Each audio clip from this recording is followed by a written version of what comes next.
When we first suspected that there was something wrong with his ankle, he was training for track. And they were like, yeah, just ice, elevate, just the normal sprain kind of thing. And instead of it going down, it actually like kept swelling up. At this point, I wasn't able to walk on it anymore. So I went to get an MRI, and very soon after the MRI, I was told to meet a physician or a doctor. He proceeded to tell me that I have a tumor in my right ankle. You know, I'm dad, right? I'm dad.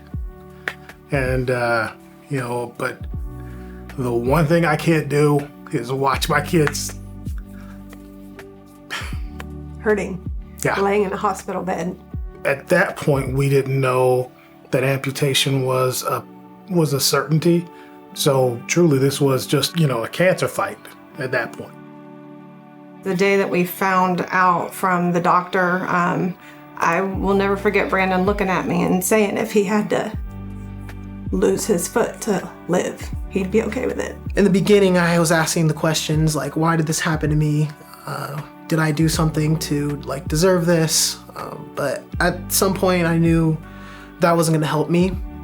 And I decided that I wanted to be more positive, because when I was positive, I noticed that my parents were more positive, and I didn't want to make it even harder for them than it was for me. And I think there were definitely times when he had doubts and wasn't sure what he was going to be able to do. And I've said a number of times, I'd never bet against him.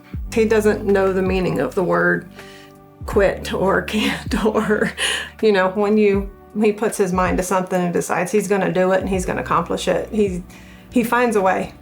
What's Brandon's superpower is his attitude. The way he attacked this, and it wasn't all the time. And so I don't want people to think that there weren't hard times. There absolutely were hard times. And when he developed seizures and whatnot, it got bad.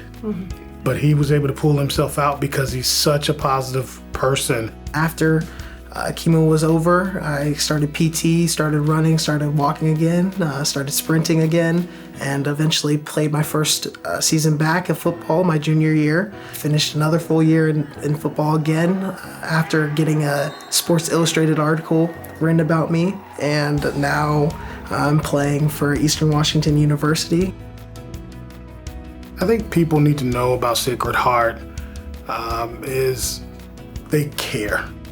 There are folks in this community that are here every single day, that they're giving of their time and their energy and their talent to help save children's lives. And if you ever doubt it, take a walk down that hallway and talk to one of the parents or one of the patients and realize how real this is and how serious these nurses and these doctors take their roles.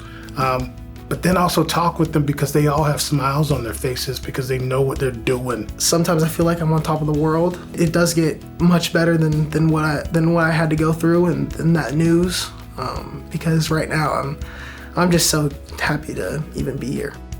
It's taken a lot for me to get to where I am now, and all the stuff that I've had to go through. If I had to pick a superpower, I'd say perseverance.